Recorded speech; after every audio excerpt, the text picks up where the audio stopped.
संसदेच्या हिवाळी अधिवेशनाचा आज शेवटचा दिवस. विरोधकांकडून आक्रमक भूमिका घेतली जाण्याची शक्यता. भारतीय साक्ष्य विधेयक, त्यासोबतच भारतीय न्याय संहिता आणि भारतीय नागरिक सुरक्षा संहिता अशी काही महत्त्वाची विधेयकं मंजुरीसाठी सभागृहात मांडलं जाण्याची शक्यता. निलंबित खासदारांसाठी लोकसभा सचिवालयाचं सूचनापत्र. निलंबित खासदारांना संसद भवनातील चेंबर्स, लॉबी किंवा गॅलरीमध्ये प्रवेश नाही. संसदीय समितीच्या बैठकांना उपस्थित राहता येणार नाही. संसद कामकाजासाठीचा दैनंदिन भत्ताही मिळणार नाही. परिपत्रकामध्ये सूचना.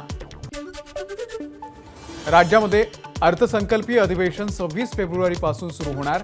4 दिवस चालणाऱ्या या अधिवेशनामध्ये अर्थसंकल्पासह मराठा आरक्षणासंदर्भातही निर्णय होण्याची शक्यता. शिवसेना आमदार अपात्रता सुनावणीचा आजचा शेवटचा दिवस. शिंदे गटाचे वकील महेश जेठमलानी यांचा युक्तिवाद सुरू. या प्रकरणामध्ये 10 जानेवारीपर्यंत अंतिम निकाल देण्याचे सर्वोच्च न्यायालयाचे अध्यक्षांना निर्देश. हिवाळी अधिवेशनाचा आज शेवटचा दिवस. दोन्ही सभागृहांमध्ये विरोधकांच्या अंतिम आठवडा प्रस्तावावरती मुख्यमंत्री उत्तर देणार, तर विदर्भासंदर्भात विशेष सवलतींची घोषणा करणार का, याकडेही लक्ष. मुख्यमंत्री एकनाथ शिंदे समाजासोबत दगाफटका करणार नाही, मनोज जरांगे यांचं वक्तव्य. तर सर्व विषय समजण्यासाठी सरकारसोबत बोलणार, मनोज जरांगे यांची माहिती. मराठा समाजाला आरक्षण मिळवून दिल्याशिवाय स्वस्थ बसणार नाही. छत्रपती शिवाजी महाराजांची घेतलेली शपथ पूर्ण करून दाखवणार. एबीपी माझाशी बोलताना मुख्यमंत्र्यांचं वक्तव्य. मराठा समाज आरक्षण घेत आहे तर ईडब्ल्यूएसचं आरक्षण सोडावं लागेल. ओबीसी नेते प्रकाश शेंडगे यांचं वक्तव्य. मराठा आरक्षणाला विरोध नाही, पण ओबीसी मधून आरक्षण नको, प्रकाश शेंडगे यांची मागणी. मागासवर्गीय आयोग स्थापन करून सरकारनं चूक केली. हा आयोग बेकायदेशीर असल्याची प्रकाश शेंडगे यांची टीका. संसदेमधल्या घुसखोरी प्रकरणामध्ये समाधानकारक उत्तर देणं सरकारचं कर्तव्य. विरोधी खासदारांचं निलंबन हा मोदी सरकारच्या हुकुमशाहीचा कडेलोट. खासदारांच्या निलंबनावरून सामनामधून टीका. छत्रपती शिवाजी महाराज, राजमाता जिजाऊ, छत्रपती संभाजी महाराज यांच्यावरती सरकारतर्फे टपाल तिकीटं काढली जाणार. सुधीर मुनगंटीवार यांची माहिती. छत्रपती शिवाजी महाराजांचा लंडनमध्ये भव्य दिव्य पुतळा उभारणार. सांस्कृतिक कार्यमंत्री सुधीर मुनगंटीवार यांची माहिती. शिवप्रताप दिनाच्या निमित्तानं नातूबाग मैदान येथे आयोजित कार्यक्रमात ते बोलत होते. संसद परिसरामध्ये शिवाजी महाराजांच्या राज्याभिषेकाचा प्रसंग उभारण्यासाठी पंतप्रधान मोदी यांना विनंती करणार. सुधीर मुनगंटीवार यांची माहिती. आजपासून मनोज जरांगे यांचा राज्यव्यापी दौऱ्याचा 5वा टप्पा. बीड जिल्ह्यातील गेवराई येथे कृषी प्रदर्शनाचं जरांगेंच्या हस्ते उद्घाटन. त्यानंतर जरांगे मराठा समाज बांधवांना संबोधित करणार. सरकारी सेवेतून निवृत्त झालेल्या अतिवृद्धांची पेन्शन वाढणार. राज्य सरकारचा महत्त्वाचा निर्णय. 80 ते 85 वयोगटासाठी 20% अधिक मोबदला, तर वयाच्या टप्प्यानुसार पेन्शनमध्ये वाढ होणार. उद्या संपूर्ण पुणे शहराचा पाणीपुरवठा बंद राहणार. पालिकेच्या पाणीपुरवठा विभागाकडून अत्यावश्यक देखभाल आणि दुरुस्तीची कामं करण्यात येणार असल्यानं शुक्रवारी सकाळी उशिरा कमी दाबानं पाणीपुरवठा सुरू होण्याची शक्यता. पुण्यामध्ये येत्या नव्या वर्षामध्ये पाणी कपातीची शक्यता. खडकवासला धरणामध्ये 24.10 टीएमसी पाणी साठा शिल्लक. महानगरपालिकेला येत्या जून महिन्यापर्यंत पाण्याचं नियोजन करावं लागणार. आज ठाण्यातील काही भागांमध्ये पाणी पुरवठा बंद राहणार. दैनंदिन देखभाल दुरुस्तीच्या कामासाठी सकाळी 9 ते उद्या सकाळी 9 वाजेपर्यंत पाणी पुरवठा बंद राहणार. गेल्या काही दिवसांपासून 300 पर्यंत असणाऱ्या टँकरची संख्या आता थेट 440 वर. राज्यातील एकूण 997 वाड्या आणि 416 गावांमध्ये टँकरनं पाणी पुरवठा सुरू. मध्य रेल्वेची खडवली आणि टिटवाळा स्थानकांच्या दरम्यान रात्रीच्या वेळी विशेष वाहतूक ब्लॉक. हा ब्लॉक बुधवार आणि गुरुवार सोबतच शनिवार आणि रविवार मध्यरात्री 12 ते 2 या वेळेत घेण्यात येणार. मराठी पाट्यांसाठीची कारवाई मंदावली. आतापर्यंत 80% वर दुकानदारांची नियमाची अंमलबजावणी केल्याचा पालिका प्रशासनाचा दावा. उर्वरित दुकानांवरती मराठी पाट्या लावणं अद्यापही बाकी. धारावीमध्ये पालिकेची अतिक्रमण निर्मूलन कारवाई. 10 झोपडी वजा दुकानं हटवली. यावेळी नागरिक आणि पालिकेचे अधिकारी, कामगार यांच्यामध्ये वादावादी. प्रत्येक होर्डिंगवरती QR कोड लावण्याच्या निर्देशांची अंमलबजावणी करा.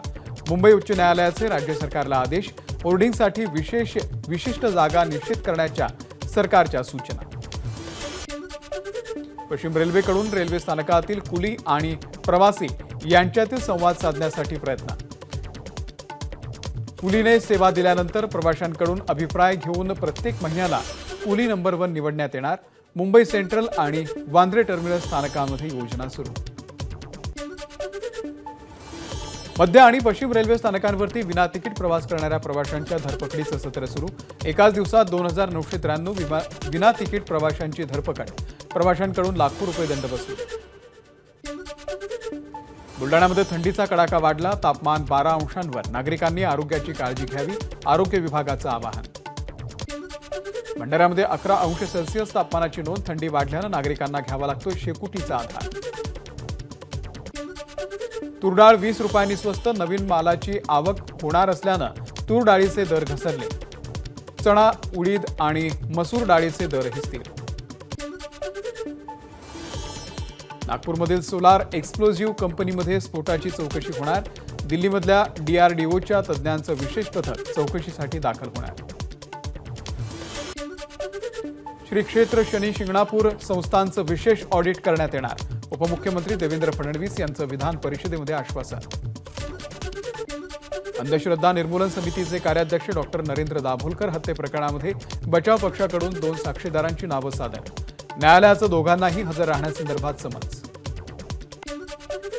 ठाकरे गटाचे नाशिक पदाधिकारी सुधाकर बडगुजर यांची 1.5 तास चौकशी. बडगुजर यांना आजही चौकशीसाठी बोलावलं. वकिलांचा सल्ला घेऊन पुढील प्रश्नांची उत्तरं देणार. बडगुजर यांची माहिती. ठाण्यामध्ये कोविडचा कोणताही नवीन व्हेरियंट नाही. कळवा रुग्णालयाचे अधिष्ठाता डॉक्टर राजेंद्र बारोट यांची माहिती.